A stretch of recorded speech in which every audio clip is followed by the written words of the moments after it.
Find the measure of the acute angle between the lines 2x plus y equals 5 and 3x minus 2y equals 8. So, this is not the only way, but I'm going to do this using vector methods. So we have seen how to do this using other methods, but we're going to do it by converting the gradients of these lines into direction vectors and then use what we know about the dot product and how we can turn it into an angle.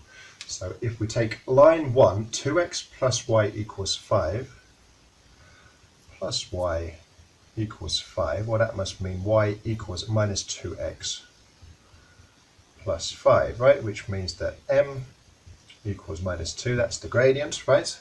So that means if you think of a gradient of minus 2, it goes one space to the right and 2 down, right? So if you think of that in terms of a direction vector, direction vector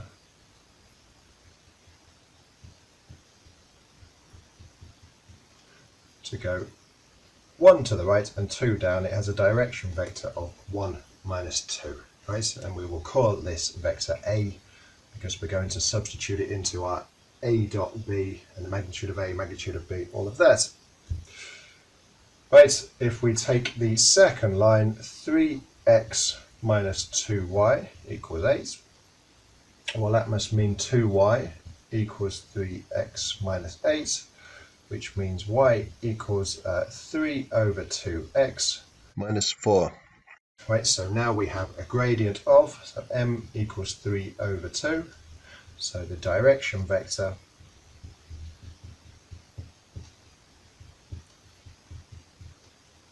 the direction vector, you think of 3 over 2, remember it's y step over x step. So the x step is 2, so it goes 2 to the right and 3 up. This is the direction vector, we will call this B. You can actually read that one. Remember this says 1 minus 2.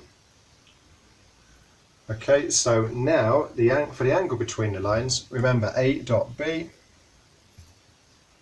equals the magnitude of A times the magnitude of B times cos of the angle between them.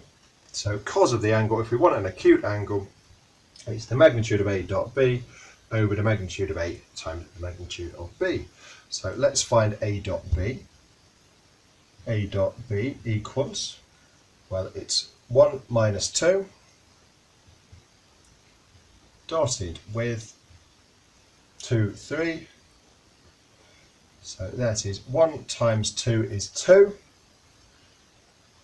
Minus 2 times 3 is minus 6. 2 plus minus 6 is 2 minus 6, which is minus 4. Okay, the magnitude of A equals the square root of 1 squared plus 2 squared. 1 squared is 1, 2 squared is 4, so that must be root 5. Magnitude of B must be the square root of 2 squared plus 3 squared.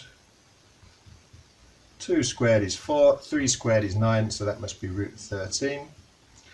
So that must mean that cos theta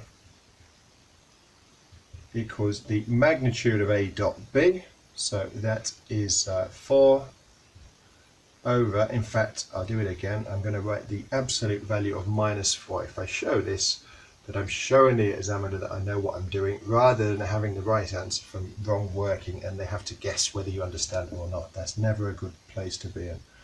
So over the magnitude of 8, root 5, times the magnitude of B, root 13.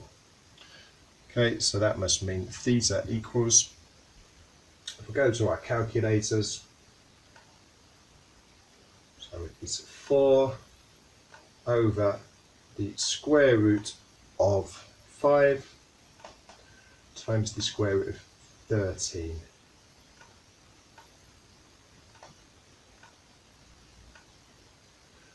So that gives us cos theta. So if I just press shift cos A and S equals, and that gives me an answer of 60.3 degrees. Or if I want that in radians, obviously I could have been in radian mode at the start, but I can just divide by 180 and times by pi. So that gives me 1.05 radians. Okay, but we'll stick with the 60.3 degrees, I think, for the answer we present.